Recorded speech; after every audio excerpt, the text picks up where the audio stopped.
Hello, everyone. Thanks for joining us today. I'm Mike Matisik, the CEO of Idea Foundry and a PVCA board member. And I want to start with a commercial break for the PVCA and thank all of our annual sponsors. Without them, we would not be able to do all the work that we're doing today and on the other days. And I want you to consider being a sponsor.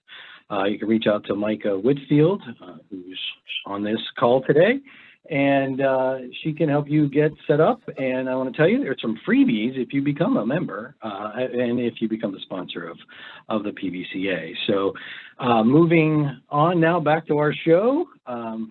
If you haven't figured out, I'm an old white guy, and many of us old white guys are still running companies. So that makes me, unfortunately, biased.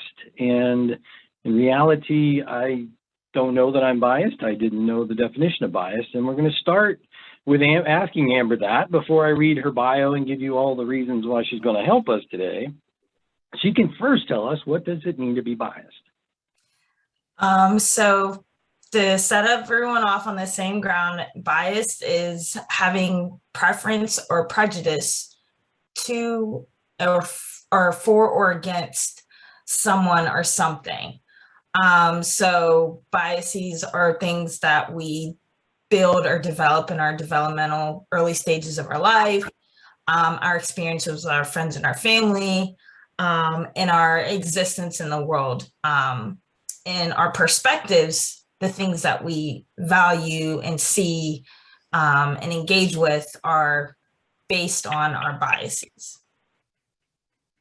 Okay, so now I'm going to tell you a little bit about Amber herself, but I'm only going to tell you it in terms of a context of her story. And as an investor in her company, Leaders of Change, that she put together, her story is integral to the expertise she has developed, not only through education, but from practice. And that is going to come out throughout our time with you this morning.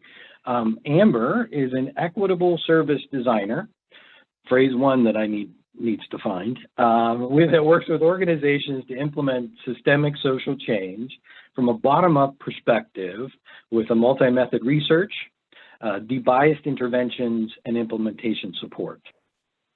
She helps companies address complex problems that exist within their community, and helps that change be addressed holistically. Her process to accelerate change includes using technology to collect data, root cause analyses, and monitor progress. And you're going to tell us what all of that means in a little bit, okay? But I also want to tell the audience today that when I met Amber a couple years ago now, I think it was, or at least pre-COVID, her story of, I'll say it first, you can add and correct me if I'm wrong, but a single mom living within the system and learning the challenges of the system helped propel her to accelerate her development and education and break out of the system, and then look back at the system itself to help it to change. And that if that could ever get conveyed to all of you listening today, we would have accomplished a lot. But we're going to focus on what we can accomplish today, Amber, as we go forward. Just academically, she's behavioral sociology from Point Park and a master's in organizational development and change from Penn State. So she's academically qualified, but life has qualified her even more. All right, so let's go. Tell us what we need to know, Amber. Where I'd like to start with my story is talking about those early years. And it feels early, but it was literally 10 years ago. My daughter has intellectual disability, epilepsy diagnosis, and the complications arise early on in her birth. And that's where, not to say didn't have problems or struggles in college or in my workplace, I think at that point I was dealing with it. but I could no longer deal with it because now there's somebody who's relying on me to be stable, and stability was not anywhere near the future from the beginning of her birth. So I had to fight with children's early on to get a team for her. So I had to learn how to manage the healthcare system, or at least the child healthcare system, along with the childcare system, so I can work and take care of her health needs. And once she became hospitalized, that was a whole other process that I had to partake in regards to children's and UPMC. Then once she became school age, due to certain laws and her diagnoses, she entered school at a much earlier age. But now I'm being slapped with a $30,000 bill that I'm only making $40,000. And that was working 3 jobs. So I want to phrase this with the amount of work I was going to school and raising a child with disabilities. Then once she became going into grade school, some of you may be familiar with me through education and my advocacy around Pittsburgh Public. That was not a great or any type of experience I would recommend for any family, but let alone Black families. Once she entered school, then we had mental health issues. We have behavioral health issues, and now it's really putting a strain on my career development. My employers, I fortunately lucked out and worked in an office where I could bring my daughter to work once things weren't working out in school. But had I not had that, I would have lost my job, and I was on the brink of losing every job I had up until more recently in the last couple of years. Then once things stabled there, I had to go back to school because at this point I lost 7 years of my life. And I had 3 credits left to get my bachelor's for 7 years and could never excel in this region. In grad school, I had to move away to Philadelphia so I could finish my grad program. And I made more money as a graduate intern at QVC than I ever made as an employed person in Pittsburgh. Then I got a job at a law firm and had to move back due to custody. But again, I would never make that much money here in Pittsburgh. And around that time is when the Pittsburgh Gender Equity Report came out. And then not to say that I didn't know that, because I knew what experience I brought to the table. I knew the type of ideas and the things that I was doing would benefit any company working on efficient processes. Service design is actually the type of education people need to be able to implement the change. So it's a pre-work to the change that a lot of people don't understand or prepare for. But those are things I was doing organizational design already without a master's degree, and I wasn't being compensated for it. So then I came back to Pittsburgh, couldn't find a job doing what I was doing in Philadelphia. So I had to start my own consulting company on top of trying again to be a sole provider for my daughter. Now I'm fortunate I do have a partner. He believes in my company and believes in my work, and I'm validated beyond Pittsburgh. So everything's working out great for me now, but that's not the case for a lot of Black people or Black women or Black people, persons in this city. Well, and you're going to tell us how to implement both the assessments and understanding that you just went through, and a change. So there is you have to know what the problem is before you can fix it. So when maybe go into your slides, and I want to make sure I tell the audience, certainly feel free to ask questions as we go throughout today's discussion. You can use the chat box for that. And I think that's the way we're going to do the questions. So go for it, Amber. Yes, and I also want to preface this with that we are creating a space for vulnerability. I'm being vulnerable with everyone on the call, as well as Mike and our conversation. Mike and I have been having these conversations for years now.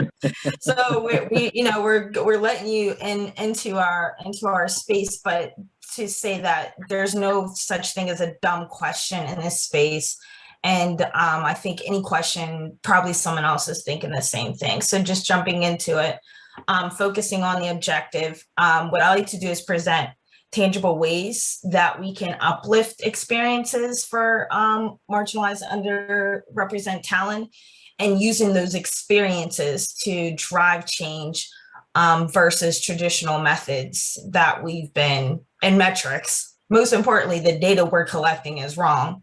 Using those traditional methods for the change that we should be moving towards or in preparation of. So a lot of my work is focused on centering marginalized communities. And a lot of technology does the opposite. It takes in the majority of the same data or the status quo. And when I say centering, the folks I'm centering are the opposite of Mike. So they are not white, male, Christian. Actually, Mike, I'm not sure if you're Christian. Okay. Yes. All right, they're right there, wealthy. Mike's not young, so he is in a position, but he is established, able-bodied, cis heterosexual, which is, he's born the way that he identifies and presents. And these folks tend to dominate our spaces, especially in Pittsburgh. If you have not seen the census data, while we have went up in a lot of other categories, we've lost 10,000 Black people, which is a tid should be concerning to more. So essentially, identities like Mike have more privilege, and privilege isn't a bad thing. I have privilege. I just expressed the privilege that I now have because of my education, because of the type of stressors and things that I could do while I was going through those systems. A lot of people aren't systems thinkers and can't process what is happening around them and how they are integral in their everyday life. I can. That's a privilege. But to say that my privilege impacts Mike is a whole other situation. And centering my experiences intentionally will identify the most marginalized voice in this space. And that's when we're talking about centering. We want to tackle who is the most marginalized in that space and why. So where I focus on is underrepresentation. And underrepresentation is the lack of diversity. A lot of folks in DEI spaces focus on diversity and inclusion. My work is focused on equity. I believe you cannot have diversity and inclusion without equity. So we're focusing on diversity is a part of the change, but it is a fraction of the data. So we want to. So, hey, Amber.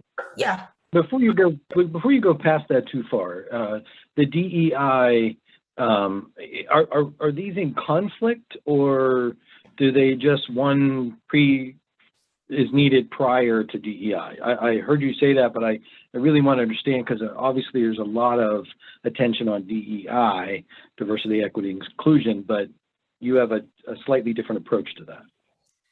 Yeah, whenever, how I want to explain this, because I don't want to, I think what's very scary is how we compartmentalize DEI from ESG or CSR, corporate social responsibility, environmental social governance, or even the social developmental goals, the SDGs. DEI is part of all of those. We can't compartmentalize it. It's an enterprise change, and it needs to happen across all functions, and it needs to happen in your workplace, workforce, and marketplace, right? But those in that space, in diversity, equity, and inclusion, you run the risk of further marginalization, further harm, if you just focus on diversity and inclusion. Those are easy, they're check boxes to say, okay, we've hired these people of color, now what? Now you're gonna lose them, and now you're gonna have a reputation of tokenizing people of color because you brought them in to manage this change, versus changing your culture, changing your policies or procedures before you brought them in. That's where to me, that's my focus, and why it focuses on equity is I'm in change management. The fastest way to change is to identify the inequities that exist for all folks by centering the most marginalized, you create change for everybody. Okay. Good. Thanks. Yeah, great question. I do struggle with that because I don't want to step on people's toes. There are folks who focus in diversity inclusion, but we also need to understand the pathways of the change we're trying to create. And I work with DEI folks. I work with coaches. I work with other practitioners in different parts of the change process, because those aren't focuses. I do implementation support. So I work with folks who do the support, and I just make sure I monitor the change so we can pivot. Okay. So underrepresentation is part of diversity. So again, I do look at diversity. That is a easy benchmark to see and a tangible way to measure, but again, it's only a fraction. Marginalization is much harder because it's not only focusing on identities. I just had a call the other day and working with the tech team, and one of the folks, I'm guessing he's somewhere out in the Midwest. His question was, is geography of something that could be part of marginalization? Yes, it's not only part of your identity, but regarding our workforces and the way that our companies are in our communities, geography definitely is a factor. Thinking about Pittsburgh and Philly, now that I've worked in Philadelphia, I've worked in the same companies that have the same policies and procedures in both cities, but they're implemented or accessed differently in Pittsburgh than Philadelphia, where it shouldn't be that way. So geography is definitely something that's part of marginalization. But again, we want to see who's most marginalized. So it's the folks who aren't in the room, the folks who don't have a voice, and the folks who are most impacted in your data. And then equity, again, that back to equity being identifying opportunities that increases the chances of success for specific populations. So equality is a change for everyone at the same time. Equity is a change for specific groups or demographics, so we can achieve equality, so everyone can be on the same playing field. And I think this region, somewhere someone has to do some seminar just on equity alone. Again, I'm not sure who is on the call, but I recently have been a huge advocate for an equitable rubric for the dissemination of our ARP funds at the county and city and the school district levels. We are not actually creating goals to target specific demographics that were impacted by COVID. The only way we could do that is build a rubric on the front end, identify some goals, and fill in those gaps. So that's where equity and equality aren't aligned. They are not the same. They should not be used interchangeable. So give those two definitions again. The way you said that was very helpful, but there's a lot to unpack there. So maybe say that. What are the differences in those two definitions again? So how I define equity is a fair treatment or practice for a specific a person or thing. Equity is not just for people. There are non-breathing things that are marginalized in our communities as well, like communities, buildings, infrastructures are marginalized, and they still need equitable interventions so they are no longer marginalized, but are developed correctly. Equality is not just focusing on a piece, something that was identified as marginalized, but everything is equal.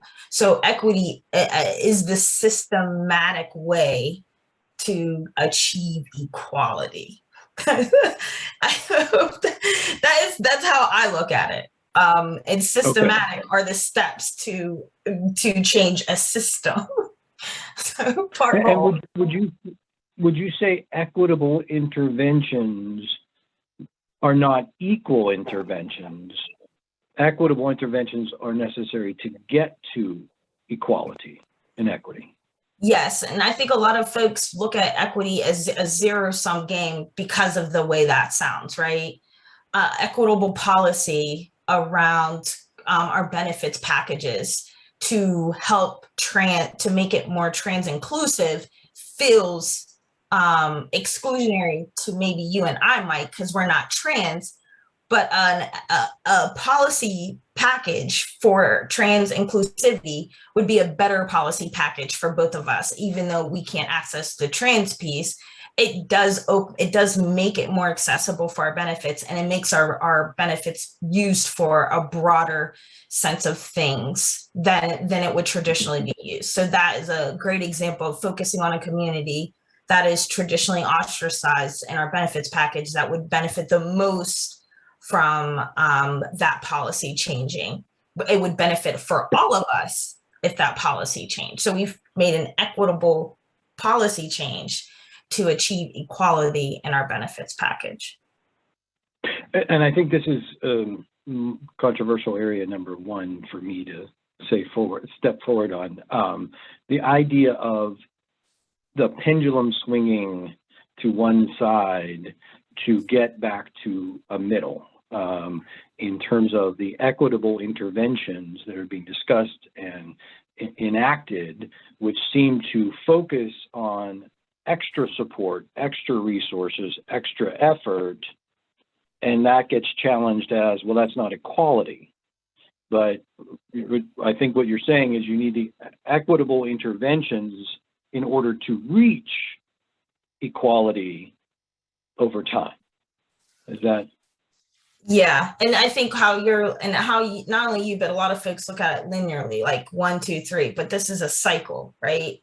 So what we're doing is course correcting every iteration and going through the cycle. And that's how I look at it. Every iteration, we are able to bring in more people and make it more inclusive by addressing the inequities in that iteration. So the next iteration, you address those inequities. More inequities are going to expose themselves once you address those. So that next iteration, you're going to address those inequities, and the same thing's going to happen probably for the rest of our life because of the way that everything has been designed and developed. But that it does feel like the pendulum has to swing one way, but that's if we look at it linearly, and if we look at it holistically, a lot of things are happening at once. And we're all benefiting from it at once. Well, and this is where the controversial statements kind of come in, because I have peers that are saying, but we're all equal. And I say, no, we're biased.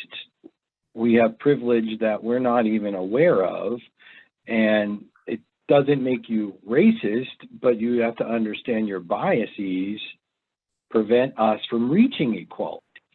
And that's what you've taught me. So hopefully I'm saying that clearly, because if not, we have big problems. I'm trying. No, that's exactly it. I think where the racism comes in is the power and play, right? If your power and play is to continue to do the same thing, then that's where you start, inching into that space. But we should all anticipate, especially white folks, and I'm going to get into my next slide. We should all anticipate everything we do is racist. Every single thing we do, every tool, every theory, every function of our businesses, especially if you're in money, everything we do is racist. So that is a systemic issue. It's not an interpersonal issue unless you don't try to address it, or a personal issue unless you don't try to address it. Systemically, our systems are designed this way. And like I said in my story, before I had my daughter, I was part of that system because that is what I needed to do to pay my bills and pay for school and pay my apartments.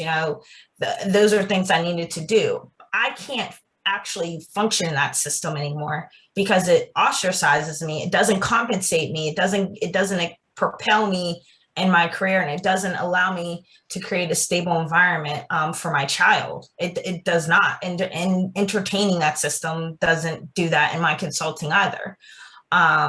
So we become racist if we perpetuate it or we ignore it. And that's where the individual work has to come into play. We need to step outside of our bubbles. And a contract. Go ahead. Can you give one example? I mean, I know you said everything, but can you, for the audience's sake, can you give one example of how that the racism occurred within the system that you were living within? Let me think of a good example. I'm going to use the medical space because I think it's the most obvious in regards to what my experiences were.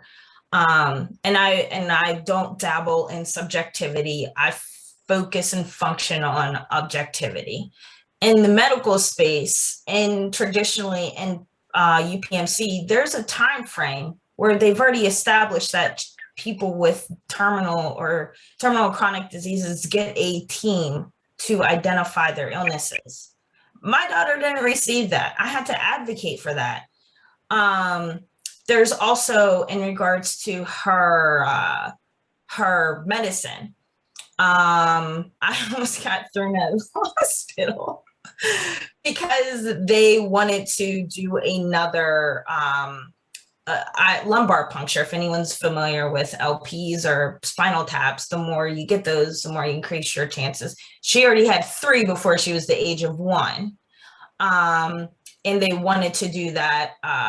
And they how do I explain? They called her father to get the permission of that versus trusting me. My daughter ended up having having a seizure under that sedation, and was on like a methadone drip for 3 weeks, and she was reversed in her development due to this episode.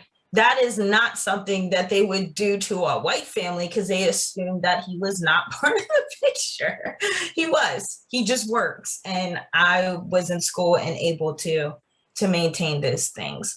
That led to a whole bunch of other issues within UPMC that I uncovered working with their social department, their social work department, which is why I know that wouldn't have happened any other way.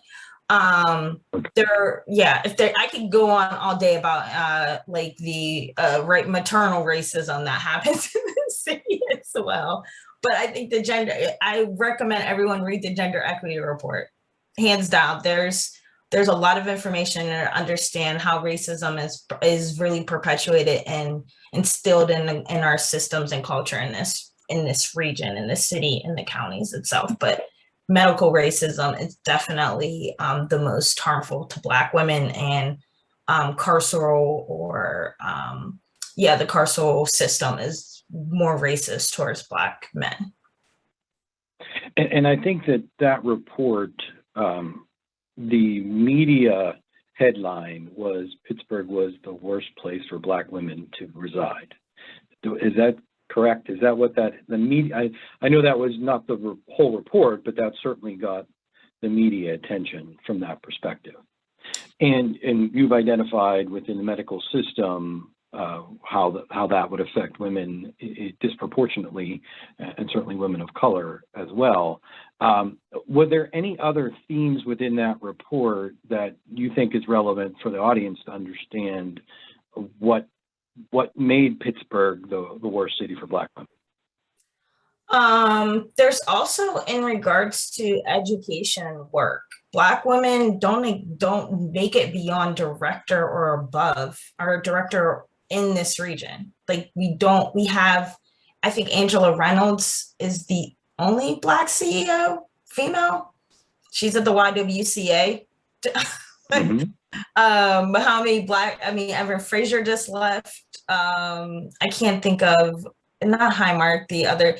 Point being, our workforce. If Black women cannot break the concrete ceiling in Pittsburgh beyond director, you're not retaining Black women in the region, which is another reason that impacts it. Maternal health, Black women die the most in the hospitals. That's why that came out, that maternal health and child health.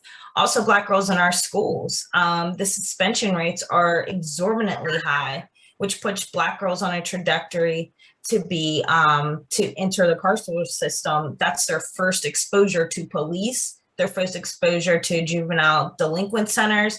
Then once they graduate, if they graduate, their first experience is a jail cell before the age of 20. So there are multiple systems through our education, through our workforce, through our academics. A lot of Black women leave the region for university. Great example, I couldn't finish my internship here because I could not find a paid internship in my profession, which now, or, that should have been my red flag in organization development. But I couldn't find a paid internship in the region. I had to leave Pittsburgh and go to Philadelphia. And I applied to Philadelphia, DC, New Jersey, and New York for an internship. And I just got one in Philadelphia. So we can look at every social determinant of health and identify an inequity in our system. Fundraising, money given to Black women. I literally just got turned down for a loan over 30 days with the URA. And I think it's important to share the type of fundraising that Black entrepreneurs have globally, but regionally in this region. I see money being flown to white men to solve issues of my population. And I'm struggling to get a $60,000 check. I can go all day about my issues with funding. All right.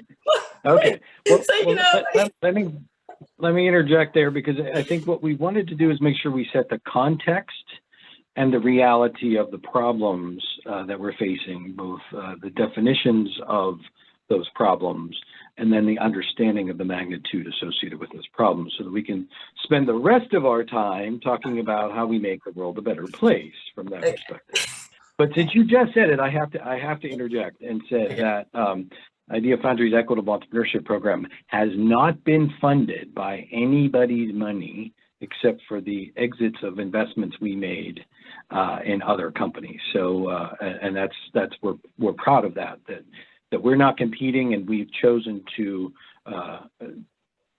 simply not compete for resources with what we're seeing around our region as a growing resource base, opening up on a community level, a demographic level, and also in a neighborhood and a structured environment, all adding to more resources and more opportunities for immigrants, minorities, all of the 7 categories you mentioned before that are not checked off as we go forward. So when we shift now over to what do we do about it? I know the slide that's up right now is where to start, but one of the things based on what we just talked about here is I see some of this. I hear this from peers of mine. Well, I'm going to hire a Black diversity executive, and they're going to drive this change in my organization. So I've done enough. And I know, I can even see your facial expressions as I say that to you. So where do we start? I know you talk about bottoms up, and I know where I think you're going to go, because it's what makes us excited about what you're offering. So tell us about the assessment tools that you have. So essentially where we start, we have to do a lot of researching, a lot of digging in regards to our policies, practices, and procedures.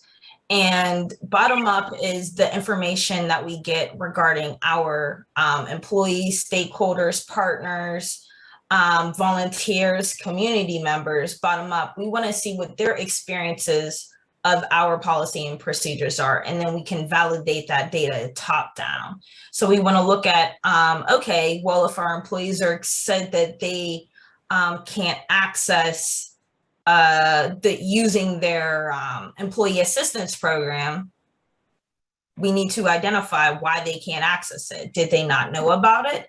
Is it being communicated throughout the company? How are people being reminded? Is it part of onboarding? Is it built into if someone is calling off, or if someone is filing complaints? How are we actually enforcing the policy so bottom up folks can experience it? Another example, looking at community engagement. There's a lot of individual and interpersonal work that we have to do to actually develop strong strategies around community engagement so they can build our pipelines, develop our workforce, and retain our talent. Because I think a huge reason a lot of Black folks leave this region is there aren't a lot of spaces connected to Black communities here.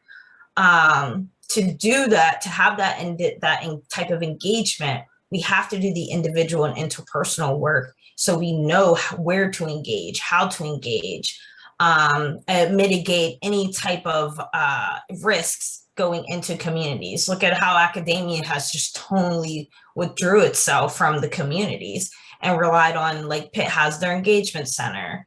I believe CMU's using their entrepreneurial programs. Those are hubs, but they're still not community hubs. And understanding that going into trying to create engagement strategy is really important.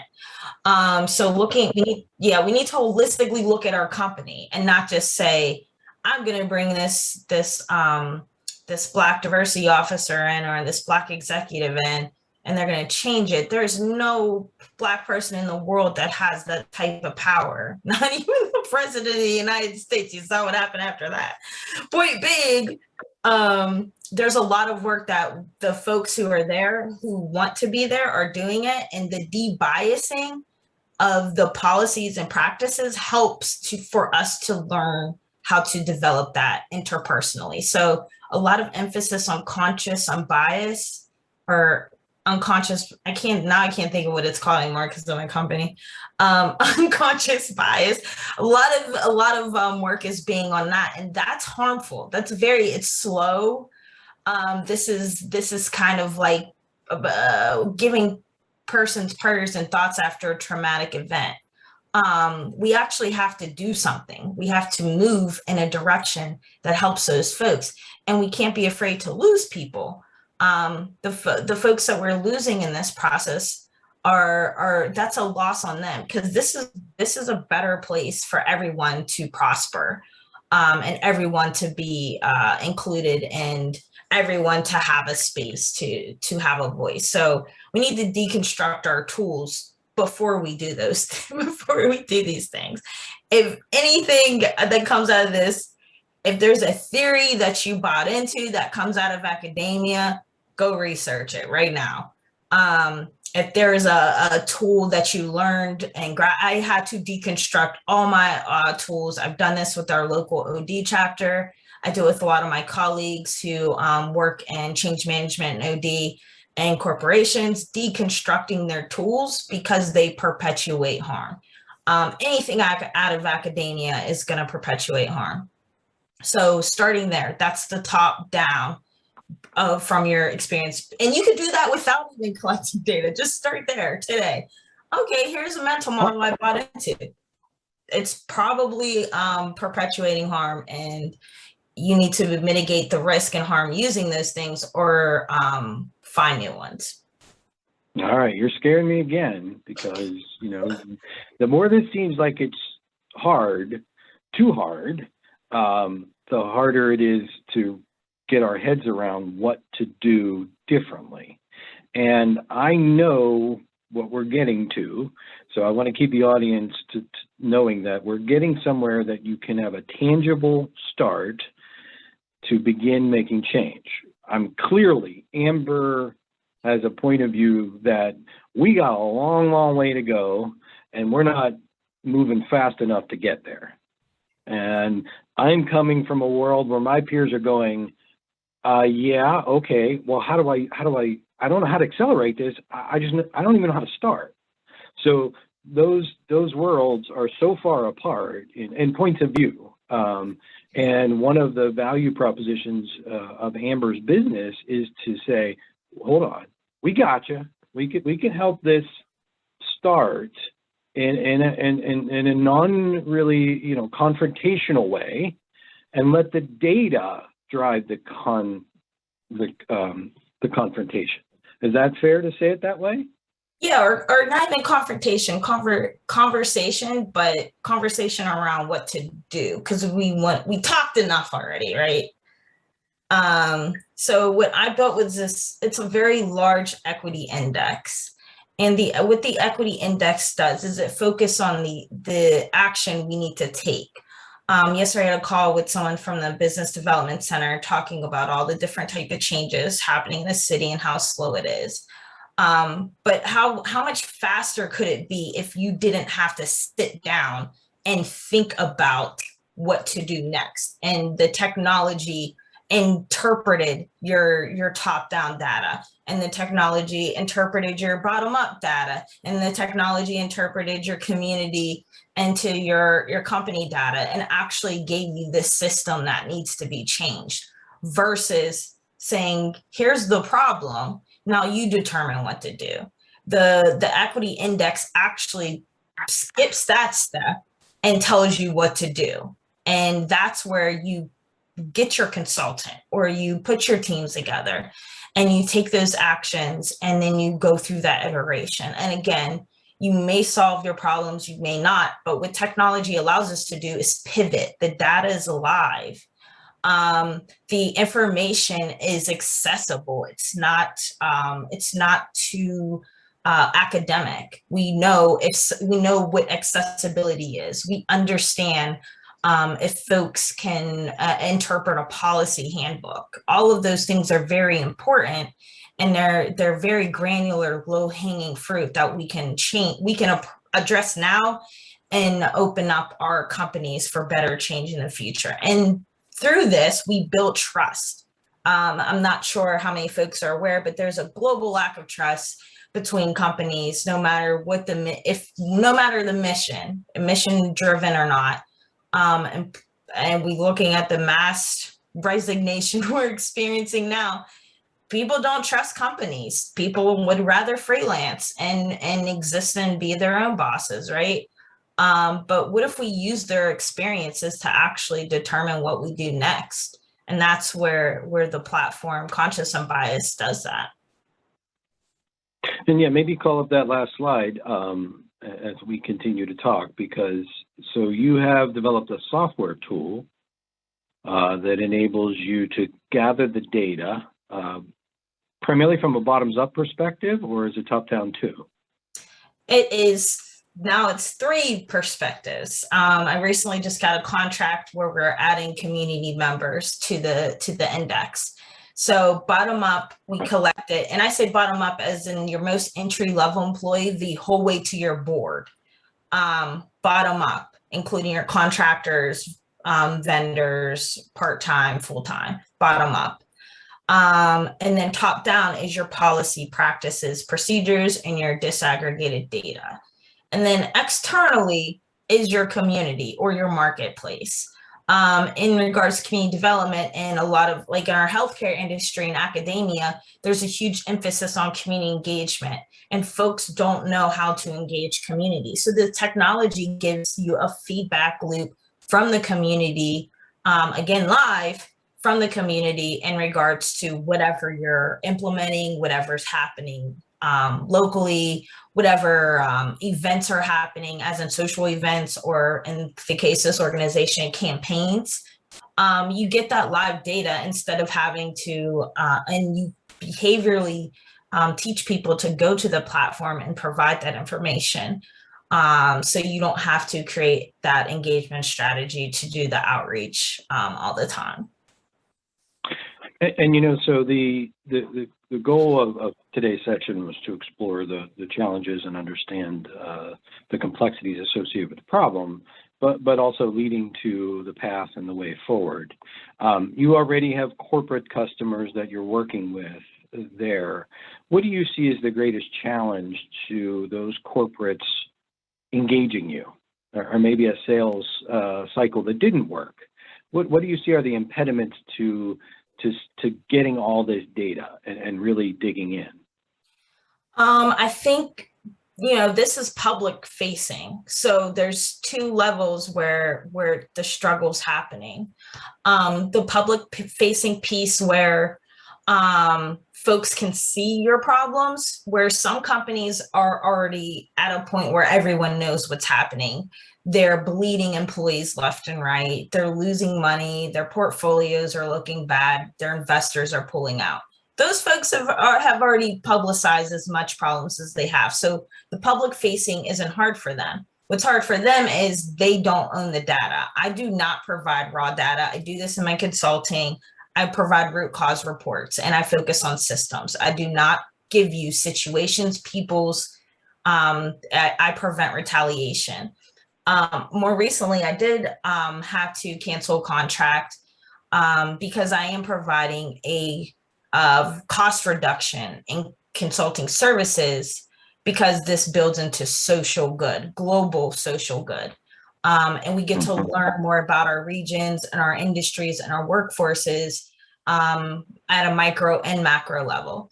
And to receive that, you need to provide that information. They were not comfortable with the public facing and wanted a lot of companies just want someone to tell them what's inequitable about their policies. And that's literally all they wanted. And why wouldn't you? And I tell you how to enforce it. Why wouldn't you want something like that? But it costs a lot of money to do that without technology. And I could do it with technology, but again, this technology has to support people beyond your network and reach. So those two, public facing and not owning the data, are two things that people have had barriers about. Okay. So I want to again tell the audience, feel free to enter in a question. I don't know how to make that quite anonymous because it's sort of a public forum, but don't hesitate. Anything you want to weigh in on and you want to ask about, we're both here. We're both open, and as you haven't figured out, we have opinions and we're willing to share them. So, all right, as we wait for some of those to pop up. There is a question they were able to make it anonymous, so. Oh, great. I can't see it, so you want to just take it and answer it? Yeah, sure. Oh, there it is. Okay. Yeah, you gotta open our, yeah. So Anonymous is asking, could you help my nonprofit align our mission with actually equitable and inclusive outcome-driven program activities? We're in the regional tech, innovation, economic development space, and I'm in a managerial role. So sometimes it's hard to redirect, course correct our overall mission, especially with a white cis male boss. That's exactly what we're doing. And that root cause report is the milestones. I think in a lot of, I could give you examples, something just similar. I worked on a contract last year in regards to mission alignment. This was in regards to fundraising. A lot of employees aren't aligned with their company mission. And that alignment definitely derails a lot of change, equitable change. So essentially what we do is, this is objective. So this is how I feel. It is literally, these are things you're supposed to provide, or here are better programs to provide, and here's how to help people access it. And what happens is, like you're saying, I want to use the word directly how you said, to redirect and course correct the overall mission. That's what the milestones are there for. Objectively, we provided the data. Objectively, we provided the root cause report, and now we've provided the interventions. Now with those interventions comes milestones. And also my background's project management, so I love Gantt charts. But the milestones are what helps to keep that course correction. Not only milestones, but in implementation support is actually what does success look like at each of those milestones. So then the course correction isn't on us as people managing people, but it's on us as managing projects. And it's the transparency of it is where people are held accountable without this person feeling like they have to manage up or be confrontational. this is not, this is data informed. This is not at all. Literally, this is what we do next. This is what the success looks like at the next stage. This is how we achieve the success, and we stay on course until the data tells us this is no longer successful. Okay, good. And we have another question that came in. I think you probably are reading it while I'm speaking to you. And I was going to go there anyway. So let's talk about what has worked. What have you seen? How have you been able to make change? So I'll answer that, and then I'll go back to the beginning of that, because that's a good question. So more recently, I think what has worked in the short term is policy. A lot of, I won't say a lot, several organizations, that is where they're focusing, especially in board development. And that's where a lot of my contracts were last year, was in board development. So focusing on the policy, and I love this story because someone did this to me in the disability space, but working with a organization, their national organization, and they have a policy that is rooted, again, do the research, rooted in racism. And this policy has been enacted across the country in all of their regions. And my report came out to say, this is actually the policy that's preventing you from retaining talent. This is the policy that's preventing your any talent outside of marginalization. This is actually ostracizing your employees from your leadership. And this policy needs to be in progress of change. So at the beginning of that contract, it felt like they weren't going to change it. So me, I felt like this wasn't going to be a successful contract.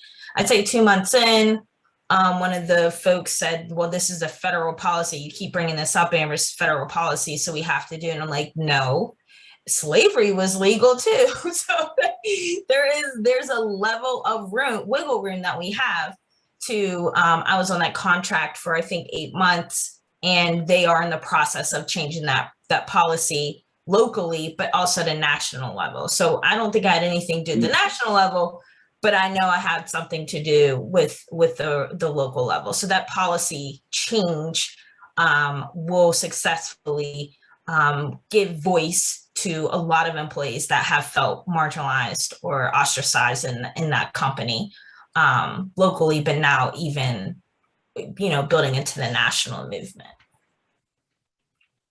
Okay. And any other examples you want to share of how, after gathering the data, after doing the assessments and issuing your reports, changes were implemented, and how those have changed culture, changed an organization, and created a little more equity? Yeah, so I'm also using this in community development, and I wish I could share the names because you would see these things in the news. An organization is going through a transition where, in their sister organizations, going through a different transition. This organization going through a transition has went from a majority white staff to the most diverse. It's more diverse in their community. Also, they changed their board policy to address displacement of members from their community.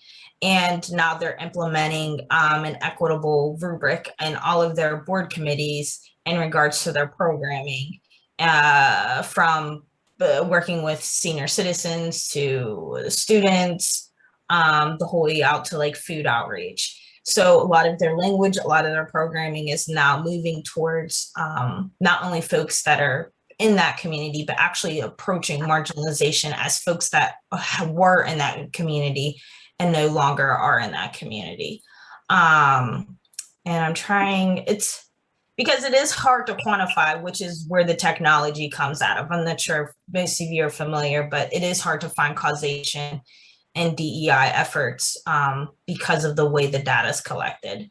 And that's something that I'm hoping to change with my technology as well. But these are my big successes that I do take claim. Okay.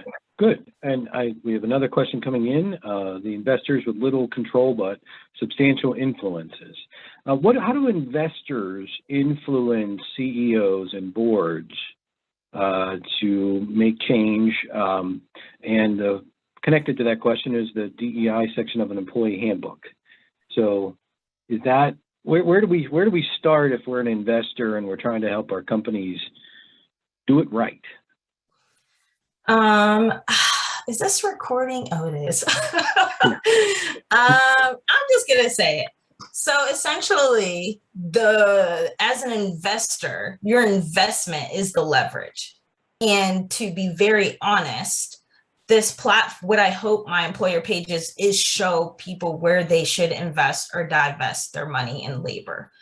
And I disagree with investors having little control. I think investors as individuals have little control, but that's like any other person that wants to make change in a company. But what the platform does provide is that collective control. So collectively, as investors, we can provide reports in regards to the communities or in regards to organizations and institutions we're investing in, and we're not seeing the impact from those investments through other channels of the platform.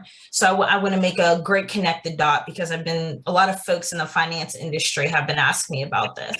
So if we look at our board, our ESG, our corporate social responsibility, we'll use that one. You had mentioned if there's DEI in the handbook. The DEI of investing exists in the CSR of companies, so their corporate social responsibility. And that's where their investment portfolios exist. So now what we'll be able to see is who is investing where, and then follow that impact to where the community is saying that. So PNC has their philanthropic arm. They invest money because of their Community Reinvestment Act. They invest money into economic development agencies.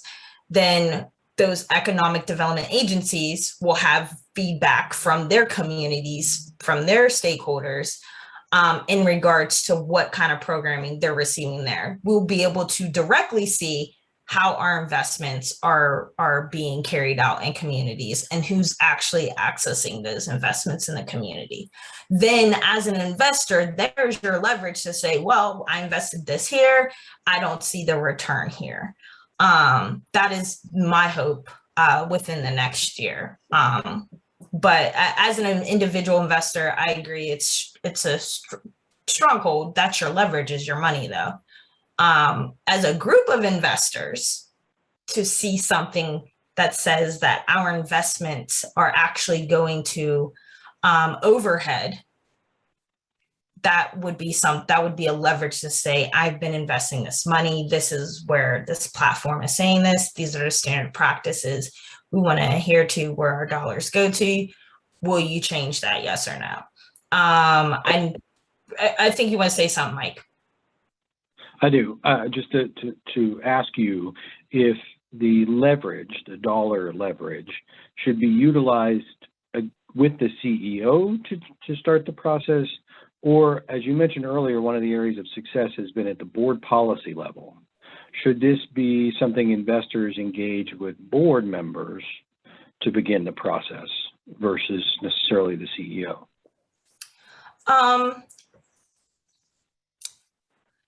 Some organizations, I can definitely see the CEO being the change maker.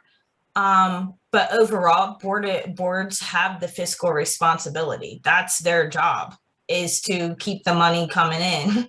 And if you're serious about pulling your money, that would be where I would go. Some folks have great relationships with their CEO, and the CEOs do manage the boards well. But I don't think a lot of CEOs or EDs have that type of management over their boards. So I would definitely go to the board first. So stay on that line just a little bit. Where do you see the initial change maker role? Where is that most often found now? I know it'll change over time, but who do you see as the catalyst to hire you? The community. I will say the folks that have been reaching out to me, it's been word of mouth. So what's happening is there are one or two people who are responsible for a large change in an organization. And then I'm connected with that one person and that one function. And that's where my success has been. A lot of folks who are impacted or are impacted by that change internally as employees. A lot of this has been driven bottom up, or if it's top down, it's driven still by bottom up because of the communities that they're responsible for. And so internally, I've only seen it in one or two people in the relationship in the companies I've spoken to. I did speak to a national organization. They are their revenue is like around 3 billion, I think. They didn't bat an eye at what I told them, and I hadn't had that conversation. And they were white men, and I hadn't had a conversation like that yet with an organization of that size. So I feel like there are industries where there's change makers, and then there are industries where there aren't.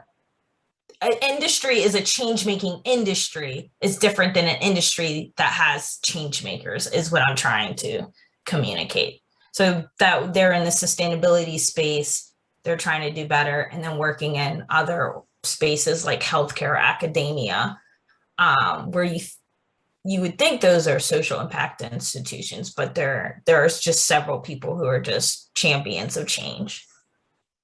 Okay. I think we got a follow-up question, and as we are going to answer that, I want to give you one last shout out for any questions, because we're going to be wrapping up here shortly.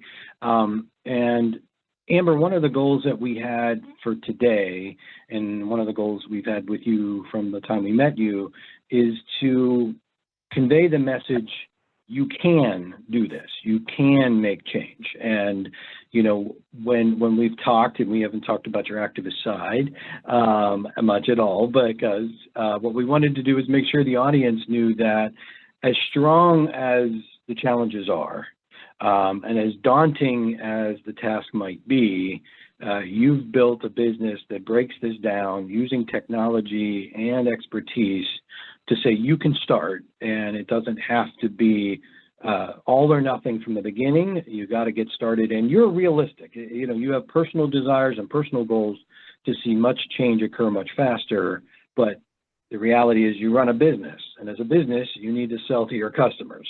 And if your customers are too afraid to start, you're not selling to them. And that, to the audience here today, this was not a social discussion in and of itself. This was a business discussion to say business can work on this problem and address it.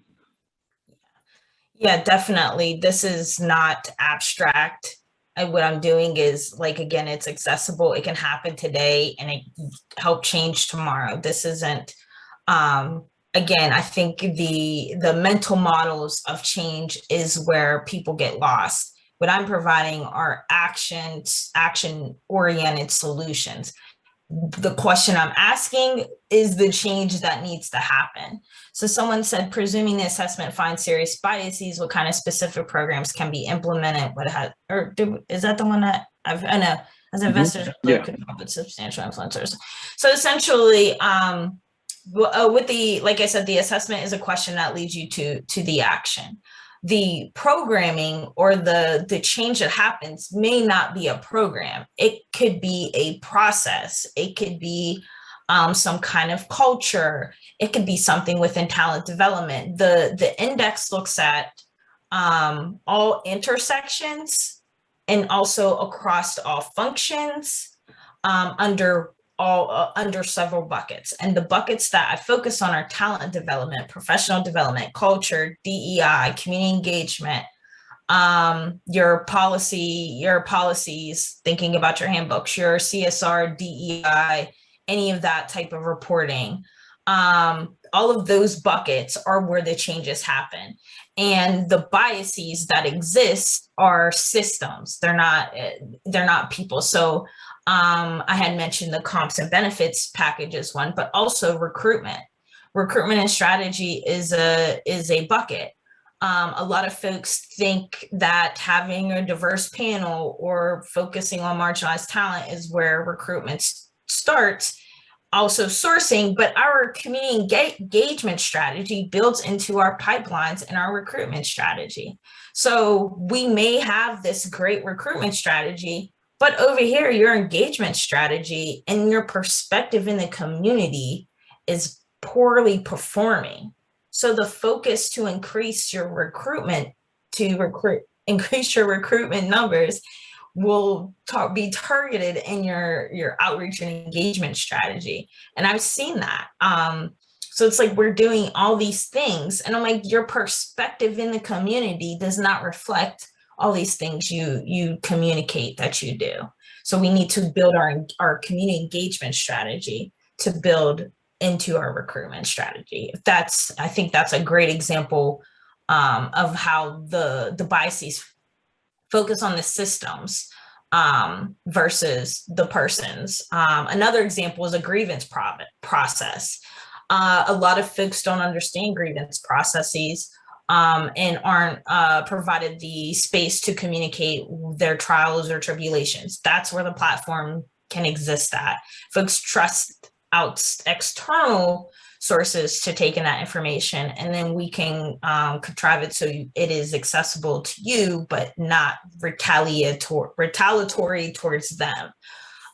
So we provide an internal feedback loop to as an employee engagement strategy. And I'll be honest, and Mike knows, HR is not it's not my favorite space. But a lot of these large corporations with 15,000, 30,000 employees are looking for a new engagement technology. And I hadn't thought of it that way because I'm so focused on change management. They're like, well, no, we can see how we would use this for employee engagement. So it's another strategy in itself. That's your culture. And changing culture is extremely important. And not to say that a lot of companies I pretty much think foundationally every company's culture's somewhat toxic. But to say that these companies, without even knowing what I'm providing, they already know that this is a better way to engage our employees, was an added success doing my customer discovery. So those are a lot of different types of strategies or interventions I would put in place.